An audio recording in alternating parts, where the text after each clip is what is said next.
Assalamualaikum warahmatullahi wabarakatuh. Pada hari ini kita akan melanjutkan materi kewirausahaan, produk kreatif dan kewirausahaan.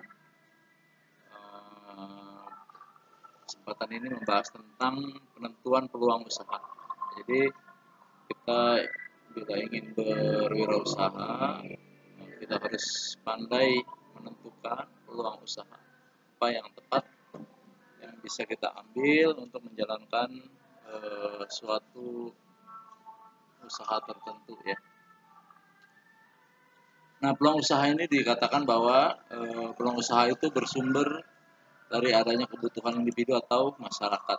Jadi kalau masyarakat membutuhkan, itu ada peluang kita untuk membuat satu bentuk badan usaha atau usaha yang bisa kita manfaatkan untuk memulai satu kegiatan wirausaha ya.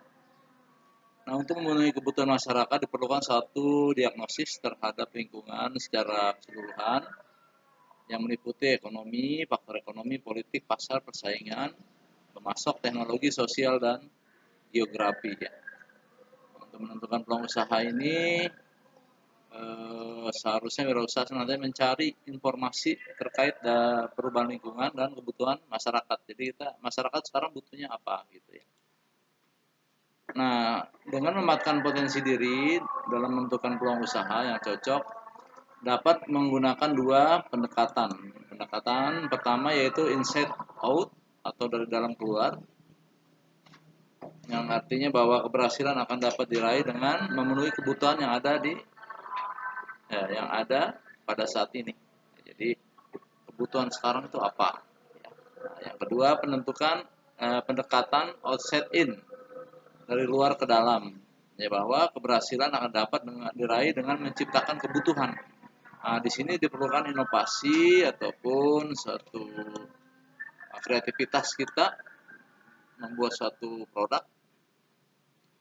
Nah, ini produk apa yang bisa dijual atau sesuai dengan keadaan pada saat ini. Jadi inovasi sangat diperlukan dalam menentukan satu bentuk usaha yang akan kita mulai. Nah, di sini kita akan melaksanakan atau mempelajari tahap selanjutnya, yaitu memilih lapangan usaha dan mengembangkan gagasan usaha ya. Setelah mengetahui kebutuhan masyarakat, baru kita memilih lapangan usaha apa yang akan kita ambil sebagai bentuk atau bidang usaha yang akan kita ambil. Nah, pertimbangannya apa? Yang pertama yaitu lapangan usaha yang cocok untuk orang lain belum tentu cocok dengan kita ya.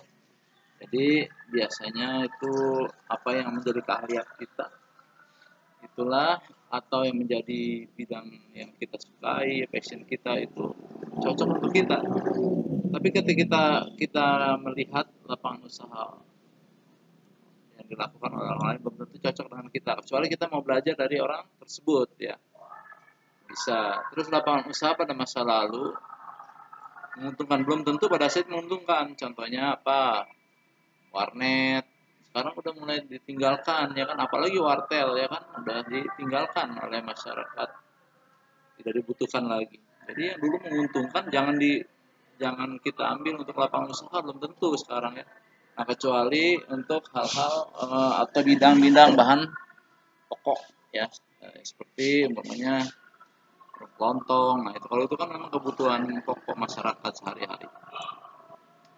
Maka berangkat dari hal itu, maka dalam memilih usaha perlu kembali melihat kondisi ya internal dan eksternal di mana usaha dijalankan. Nah, maksudnya yang berkaitan dengan internal itu berkaitan dengan yang ada pada diri kita atau ada sumber-sumber atau potensi yang ada pada kita ya. Sumber dayanya, mulai lahannya ada, bangunan, keuangannya atau finansialnya, itu penguasaan teknis, manajemen, jajaran sosial yang dimiliki. Sedangkan faktor eksternalnya itu peraturan pemerintah, tingkat permintaan dan penawaran, persaingan, yaitu dari luar, faktor dari eksternal atau faktor eksternnya ya. Jadi itu perlu diperhatikan juga. Jadi kalau dari diri kita, potensi apa kita yang kita miliki gitu ya. Setelah itu dari luar, kira-kira menguntungkan atau tidak usaha itu, banyak persaingan atau tidak ya.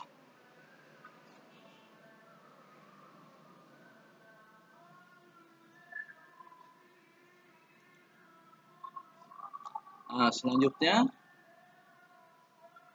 kita harus ketika membangun satu perusahaan, bahwa ada siklus ataupun siklus daripada kehidupan suatu perusahaan ya, atau disebut dengan product life cycle. Itu bahwa dalam satu perusahaan itu ada banyak tahapan yang perlu dilalui atau kita ketahui ya. Satu perusahaan itu mengalami semua ini, yaitu pertama tahap introduce atau pengenalan. Pada tahap ini kita sering menggunakan tahap pengenalan pasar. Nah, biasanya ini berkaitan dengan produk baru ya. Ini kalau kita baru mengenalkan produk, ini namanya tahap introduce atau pengenalan. Jadi masyarakat belum tahu dengan produk yang kita miliki, sehingga harus gencar ini melalui dengan promosi ya. Kalau tahap besar-besaran itu memang untuk perusahaan besar itu dengan iklan di TV, dengan billboard ya. Sedangkan kalau kita menyebarkan pamflet aja, umpamanya di jalan-jalan, ataupun menempelkan brosur-brosur ya kan, memberikan brosur. Nah, selanjutnya itu tahap growth atau pertumbuhan. Nah, di sini konsumen mulai mengenal kita dan perusahaan kita dianggap sudah mulai berkembang ya. Nah, pada tahap pertumbuhan pasar atau market grow ini menunjukkan bahwa sudah mulai berkembang dan sudah dikenal, sehingga masyarakat sudah mulai mengkonsumsi ataupun menikmati hasil dari produk kita ya. Terus selanjutnya yaitu tahap C. Nah, ini namanya tahap mature atau maturity atau tahap kedewasaan. Nah, ya ini atau tahap dimana kita dalam puncak keberhasilan. Nah, sekarang kalau ada pertanyaan, di mana sih sebenarnya tahap apa sih yang sebenarnya kita sudah menikmati hasil dari usaha kita? Kalau pada tahap introduce ya, ini tahap introduce, kita belum menikmati hasilnya, ataupun keuntungan belum bisa dinikmati karena kita masih dalam tahap membangun kepercayaan pasar, membangun image produk ya. Sedangkan keuntungan itu sudah didapat nanti pada tahap growth. Ingat ya, keuntungan itu pada saat pertumbuhan baru bisa kita miliki atau kita nikmati.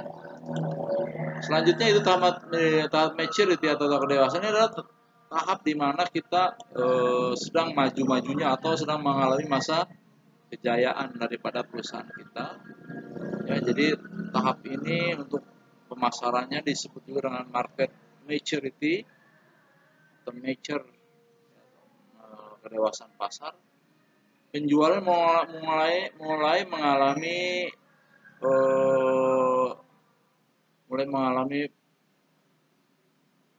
satu peningkatan atau satu keadaan di mana kita mencapai satu puncak kejayaan ataupun tahap keemasan dari satu perusahaan kita. Ini namanya tahap maturity atau tahap kedewasaan, atau tahap disebut juga dengan tahap masa-masa keemasan perusahaan kita. Nah, selanjutnya yaitu ada tahap yang disebut dengan decline atau penurunan. Nah, tahap decline ini di sini juga dengan tahap penurunan ya. Ini banyak hal yang terjadi, mungkin karena adanya persaingan atau produk itu sudah tidak up to date lagi ya kan. Sekarang umpamanya udah tidak diperlukan lagi umpamanya handphone yang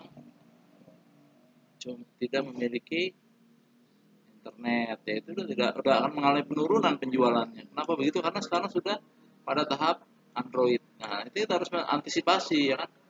Antisipasi kita mencari produk atau berinovasi membuat produk baru ataupun meningkatkan suatu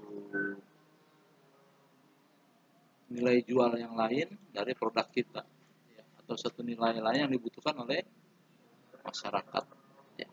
Nah, jadi apa yang harus kita lanjutkan, yang harus kita perhatikan? Nah, pada tahap introduce ini kita sedang gencar-gencarnya harus gencar-gencarnya melakukan promosi terhadap produk kita. Sedangkan pada tahap growth ini kita harus mempertahankan dan meningkatkan kualitas produk, kualitas pelayanan dari produk kita. Nah, pada tahap majority ini adalah tahap kita di mana harus mempertahankan produk kita ataupun kepercayaan masyarakat kepada produk kita. Nah, sinilah pada tahap decline atau tahap penurunan kita harus melakukan inovasi-inovasi bagaimana supaya kembali meningkat penjualan kita, terus juga kita bisa bersaing dan bisa kembali eksis. Dan kalau memang produk itu sudah tidak lagi dibuka masyarakat, kita ganti dengan produk yang baru. Ya, itu langkah yang harus kita ambil. Nah, selanjutnya itu analisis peluang usaha, analisis atau kita menganalisa kelayakan daripada usaha yang akan kita agar dapat menemukan jawaban tentang apakah usaha kita ini berupa produk ataupun jasa, ya. Jadi barang itu ada dua, ya. Pertama barang, yang kedua jasa, ya. Nah, berapa biaya yang dikeluarkan dan lain-lain itu disebut dengan analisis usaha, ya. Nah, pada tahap analisis usaha ini, kelayakan usaha ada beberapa langkah yang harus dilakukan. Pertama, analisis kelayakan teknis.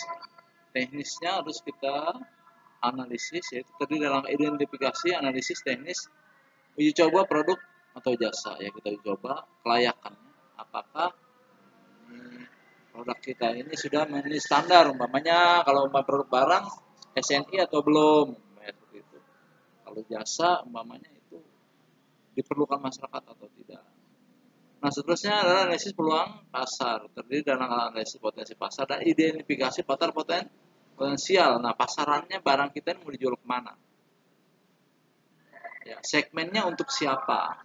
Ya, untuk masyarakat siapa? Untuk anak-anak kah? Untuk orang tua kah? Atau untuk perempuan? Atau untuk laki-laki? Sehingga kita dapat menganalisis peluang pasar yang ada. Setelah itu, analisis kelayakan finansial. Nah, ini dana-dana yang diperlukannya berapa? Sumber dananya dari mana? Ya kan? Nah, kalau serta dana dihasilkan dalam operasi ini, nah, untungnya berapa? Ini namanya disebut analisis kelayakan finansial. Finansial kan keuangan, ya. Nah, selanjutnya penilaian kemampuan organisasional. Nah, ini berkaitan dengan manajemen daripada perusahaan atau kita sebagai pemilik ataupun sebagai manajer. Berapa yang kita pakai personalianya, tenaga kerjanya, terus bagaimana SOP-nya, bagaimana tugas-tugasnya apa saja, ya kan, organisasikan. Kita diperlukan berapa seksi atau berapa departemen yang diperlukan, ya kan. Biasanya sih ada 3 departemen yang umum, yaitu produksi, ada distribusi, ya, ada marketing. Nah, kadang-kadang juga ada bagian pergudangan dan lain-lain. Itu harus kita perhatikan, harus kita analisis. Nah, selanjutnya ini kita menganalisis persaingan. Ya, ini berkaitan dengan keadaan di luar perusahaan kita. Bagaimana persaingannya sehingga kita paling tidak dapat eksis di pasar, ya kan? Bagaimana kita bisa bersaing dengan sehat, bersaing, terus tetap eksis di dunia, di pasar, hingga barang kita atau produk kita itu tidak tergeser oleh produk lainnya. Banyak contohnya produk-produk yang sudah berguguran karena mereka tidak menganalisis persaingan, ya. Nah, sekarang kita lanjut pada daya kreativitas dan inovasi dalam pembuatan peluang usaha. Nah, ini daya kreativitas atau dan inovasi. Nah, seorang wirausaha harus memiliki ide-ide baru, harus kreatif. Bagaimana caranya mengembangkan satu usaha, ya. Nah, di sini sebutkan bahwa kreativitas adalah inisiatif terhadap suatu produk atau proses yang bermanfaat, benar, tepat, dan bernilai terhadap suatu tugas yang lebih bersifat heuristis atau angan-angan. Heuristis adalah suatu yang merupakan pedoman petunjuk atau panduan yang tidak lengkap yang akan menuntun kita untuk mengerti, mempelajari dan menentukan sesuatu yang baru. Ya, jadi kita harus punya pedoman dalam mengembangkan produk kita, ya. Dalam bisnis perangkat komputer juga diperlukan kreativitas untuk memberikan kepuasan pelanggan, misalnya dengan menentukan penentuan ukuran keras. Makanya sekarang ini konsumen cenderung memilih barang yang memiliki ukuran lebih kecil. Umpamanya kalau kita laptop yang sekarang inovasi yang barunya laptop yang tipis-tipis gitu, ya. Nah, itu tadi pada kreativitas. Nah, sedangkan inovasi adalah sesuatu yang berkenaan dengan barang atau jasa yang dirasakan baru oleh seorang. Ini tadi inovasi ini adalah suatu hasil kreativitas melakukan atau menjadikan suatu tindakan untuk membuat satu produk, ya, jasa yang dirasakan baru oleh pelanggan, ya. Salah satu karakter yang penting dari seorang wirausaha adalah kemampuannya untuk berinovasi. Jadi diperlukan suatu kreativitas. Nah, kreativitas itu sehingga menimbulkan inovasi-inovasi baru dalam menentukan atau melakukan suatu pembaharuan di produknya. Yang perlu diperhatikan dalam melakukan inovasi itu prinsip-prinsip yang perlu diperhatikan. Dalam suatu yang dilakukan adalah menganalisis peluang, apa yang harus dilakukan untuk memuaskan peluang sederhana, terarah, dimulai dari yang kecil dan kepemimpinan. Jadi harus dilakukan satu analisis peluangnya kita ini, produk kita ini untuk siapa, mau pangsa pasarnya di mana, ya kan, apa untuk ekspor atau untuk lokal, ya. Terus selanjutnya suatu yang tidak harus dilakukan adalah mencoba untuk menjadi yang pandai, mencoba ingin mengerjakan sesuatu yang banyak, mencoba inovasi untuk masa yang akan datang dan sebagainya.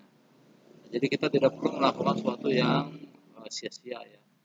Lakukan sesuatu yang penting-penting saja. Nah, selanjutnya kondisi antara lain memerlukan ilmu pengetahuan, membangun pengembangan diri dan inovasi, ya. Nah, jadi kita harus banyak belajar dari berbagai sumber, dari internet, dari mana, ataupun belajar kepada yang sudah ahlinya, ya, atau yang sudah sukses di bidang usaha tersebut. Kita banyak belajar, ya, dari sumber-sumber belajar yang ada. Nah, selanjutnya kita pada tahapan memberdayakan dan mengembangkan peluang usaha. Setelah melakukan survei uji jual pasar, maka peluang usaha harus diberdayakan menjadi peluang emas. Nah, ada caranya, ada cara-cara yang unik, ya, yang bisa kita ambil. Nah, di sini ada menerapkan strategi ATMI atau ATMI, itu singkatan dari amati, tiru, modifikasi, dan improvisasi. Amati dulu, kalau mau bagus ya kita tiru, ya kan. Nah, setelah ditiru, kalau umpamanya jangan sampai sama dengan produk yang kita tiru, kita modifikasi. Kita lakukan improvisasi ataupun kita lakukan perbaikan ataupun suatu langkah di mana produk kita itu menjadi unik, beda dengan yang lain. Yang B, make it better. Jadikan produk kita ini yang paling baik, paling baik dari produk-produk yang lain. Misalnya kita yang paling cepat nih kalau kita bikin umpamanya di bidang jasa, bergerak bidang jasa, kalau umpamanya produk yang lain atau perusahaan yang lain umpamanya kita mengantar barang itu 2 hari, nah kita bisa menjadi 1 hari umpamanya, ya kan. Nah, ini adalah suatu yang paling make it better, menjadikan suatu yang terbaik, the best gitu ya. Make it one merupakan langkah untuk menjadi produknya sebagai yang pertama. Nah, kalau bisa kita menjadi produk kita itu jangan sampai kita meniru orang. Kalau bisa kita menjadi pertama. Contohnya apa? Kalau yang pertama itu menjadi brand, jadi menjadi brand suatu barang. Contohnya apa? Contohnya air aqua, ya kan? Nah, kita beli apa aja, kita beli aqua, padahal harusnya kita beli air minum. Karena kenapa begitu? Karena dia make it one. Dia membuat suatu produk sebagai yang pertama. Ya. Oke, selanjutnya D, make your product be a specialist.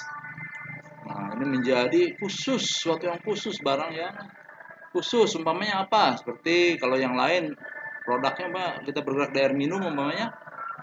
Nah, khusus kalau air kita ini umpamanya mengandung vitamin atau mengandung zat-zat yang dibutuhkan oleh tubuh, itu spesial. Sedangkan produk yang lain tidak. Nah, selanjutnya clone itu menggandakan atau menduplikat. Nah, kalau ini cloner ini kita sebagai menduplikat produk yang lain. Umpamanya ada produk aqua, nah kita juga membuat produk aqua tapi dengan nama yang berbeda. Kalau kita membuat dengan nama yang sama, nanti kita akan belajar itu tentang hukum hak cipta. Ya, jadi kita bisa dituntut. Kita boleh mencipta tapi dengan brand yang berbeda. Nah, selanjutnya substitute. Ya, substitute ini pengganti. Barang pengganti merupakan langkah yang menjadi produknya berproduk mengganti dan produk yang telah ada. Umpamanya produk itu produk yang fungsinya sama tapi barangnya berbeda, ya kan. Umpamanya apa? Kalau umpamanya produk yang substitute itu apa? Contohnya kalau pakaian itu dulu dibuat dari apa saja, ya kan. Nah, sekarang kan udah dari polyester, dari bahan-bahan yang lain, bahan-bahan sintetis dan lain-lain. Itu namanya substitute, ganti. Oke, ini selanjutnya, wah ini lengkap sekali ya. Kalau kamu bikin satu usaha, pedomannya sudah ada. Hal-hal yang harus dipertimbangkan dalam membuat usaha, yang pertama itu tidak mudah bagi wirausaha menghasilkan produk ya. Jadi wirausaha itu harus memiliki 4 faktor. Pertama, spesifikasi produk dan jasa baru akan dihasilkan memenuhi kebutuhan pelanggan. Jadi seorang pengusaha itu untuk meminimalkan resiko mengalokasikan sumber daya investasi dan biasanya wirausaha harus memiliki faktor-faktornya. Nah, ini salah satunya spesifikasi produk atau jasa yang dihasilkan memenuhi kebutuhan pelanggan. Ya, selanjutnya kelayakan produk atau jasa itu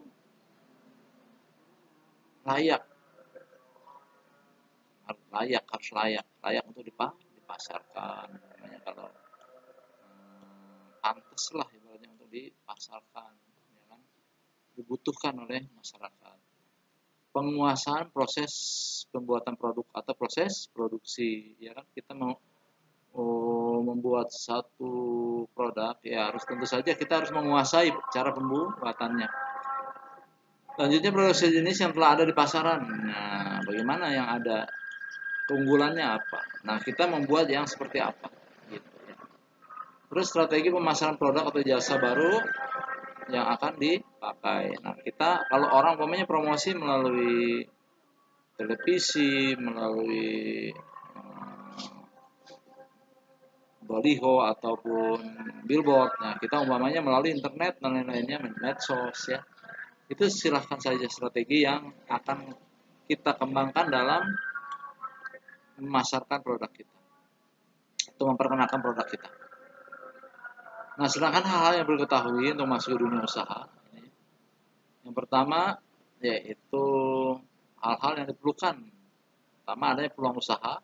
yang sangat solid, peluang itu pasti, memiliki keahlian, ya kan, yang tadi yang disebut dengan tadi penguasaan produk dan lain-lain, penguasaan pemasaran.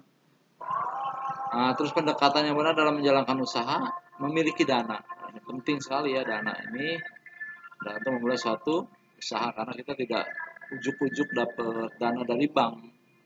Kita harus mempunyai dana dulu. Nah, nanti kalau sudah perusahaan kita sudah berjalan, baru bank mau menganalisis kelayakan kita. Kalau usaha sudah berjalan, jadi bank itu tidak memberikan pinjaman kalau tidak ada usahanya belum menghasilkan, ya, karena akan ada analisis kelayakan kredit. Selanjutnya, memahami persaingan dalam industri.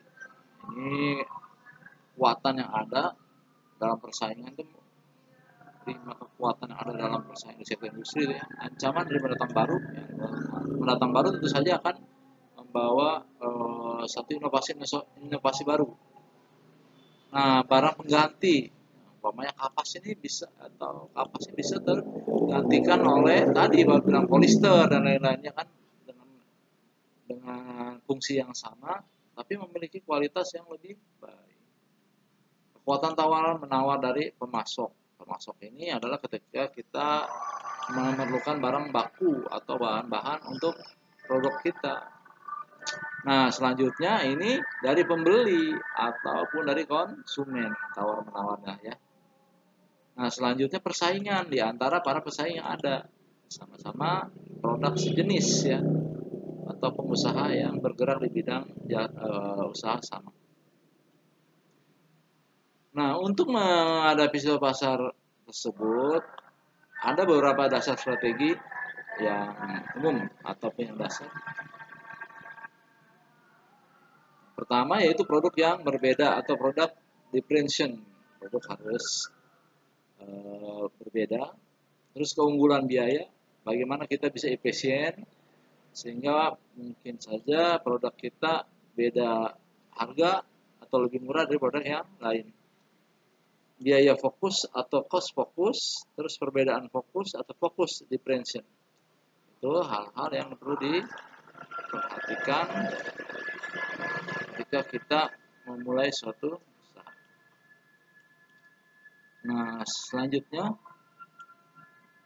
yaitu cara memasuki dunia usaha. Ketiga, pertama berarti usaha baru. Jadi usahanya benar-benar baru. Terus membeli perusahaan yang sudah didirikan. Ya, ini kita umpamanya mengakuisisi ataupun membeli perusahaan yang dijual ataupun meneruskan perusahaan orang lain. Ada yang tiga yaitu franchising. Ya, ini sudah kita bahas kemarin. Franchise itu adalah suatu bentuk kerjasama dengan perusahaan yang sudah branded, ya, seperti KFC, terus juga Burger King dan lain-lain, ya. Kerjasama manajemen, sering juga disebut juga franchise itu disebut dengan waralaba. Kita lanjut dengan merencanakan usaha baru. Nah, ini memahami tentang cara menilai suatu usaha. Sudah kita tadi memahami peluang-peluangnya. Nah, udah terpilih satu peluang usaha. Nah, sekarang perlu memahami tentang pentingnya menyusun perencanaan usaha ataupun planningnya.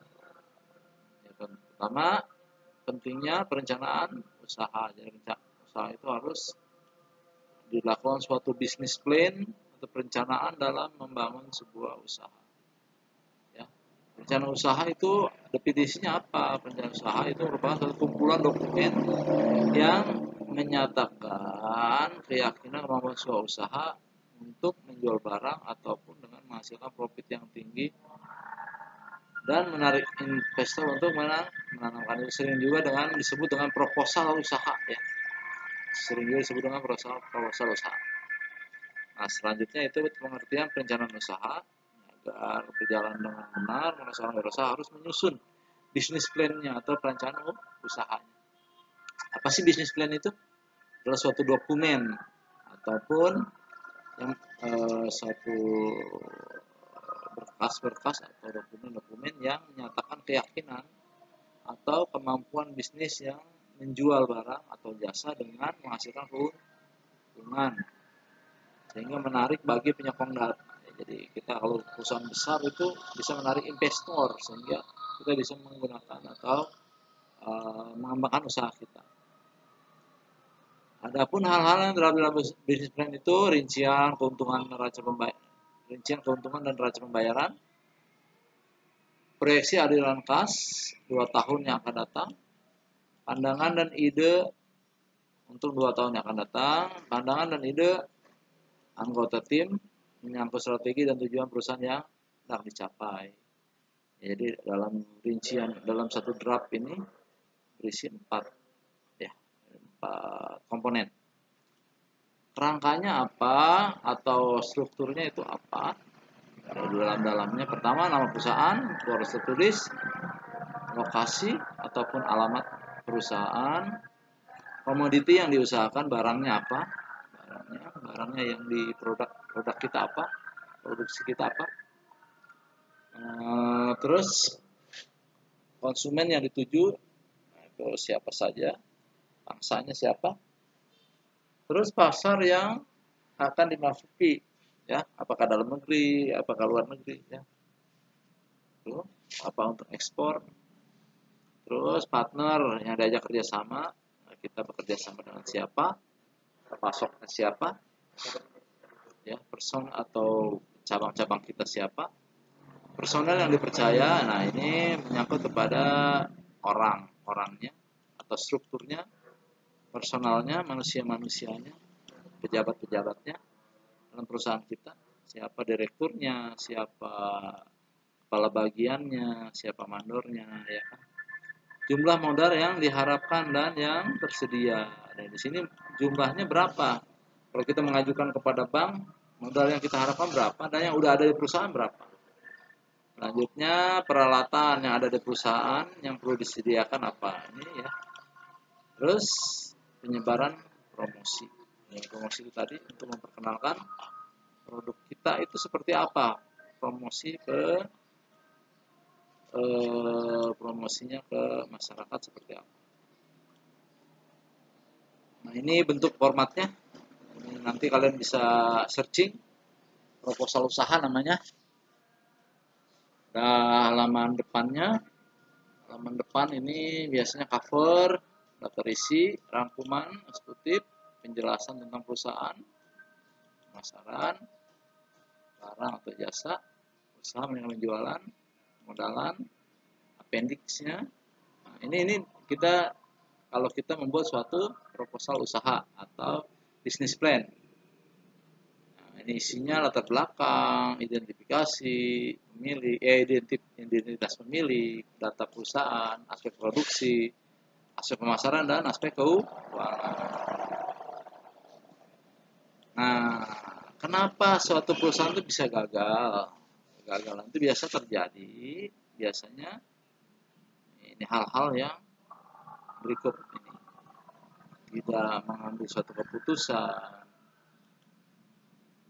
waktunya sudah terlewat kadaluarsa, surveinya tidak akurat, tidak usah dimiliki orang, tidak ada strategi, mudah ditiru, ya, daya beli yang rendah, kebutuhan tidak kontinu, tingkat kebutuhan kecil, pemilihan alternatif itu bisnisnya salah. Ini yang menyebabkan kegagalan sebuah perusahaan usaha kita wujudkan menjadi suatu usaha. Nah, ini tahapan memulai menjalankan bisnis, ini tahapannya. Ya, kalau kita memulai apa sih, kita mau usaha nih. Pertama kalau kita jadi karyawan umumnya, sekarang kita kumpulkan dulu, simpan uang sebanyak mungkin. Terus berpikirnya jangan yang jelimet dulu, tapi berpikir sederhana. Nah, aset yang sudah terbeli kita lindungi. Terus mengerti bagaimana dan jika Anda akan membuat sebuah keuntungan. Caranya membuat keuntungan bagaimana? Rencana bisnis. Ya, buat rencana bisnis. Tidak masalah seberapa pendeknya, rencananya jangka pendek boleh. Dapatkan dan jaga sebuah bingkai kompetitif. Dapatkan dan jaga sebuah bingkai kompetitif, artinya kita sudah memframe suatu masalah atau satu peluang itu sehingga bisa kompetitif dengan produk yang lain. Tuangkan semua persetujuan dalam bentuk tulisan. Ya, ini kita coret-coret atau kita konsep. Terus menggaji karyawan yang bagus. Kita tidak menjadikan karyawan sebagai budak, tapi karyawan sebagai mitra. Terus ambil perhatian status hukum karyawan. Ini berkaitan dengan apakah karyawan tetap, apakah outsourcing, dan lain-lain. Ini harus kita tentukan. Nah, ini terus kita membayarkan tagihan lebih awal. Tahapan-tahapan daripada kita berbisnis ini ya.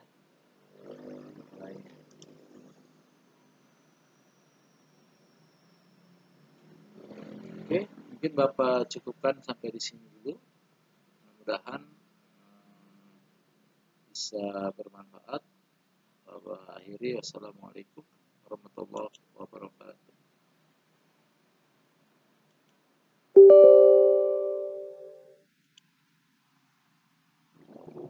Rekam nggak sih tadi Pak? Tadi ngerekam nggak? Cuma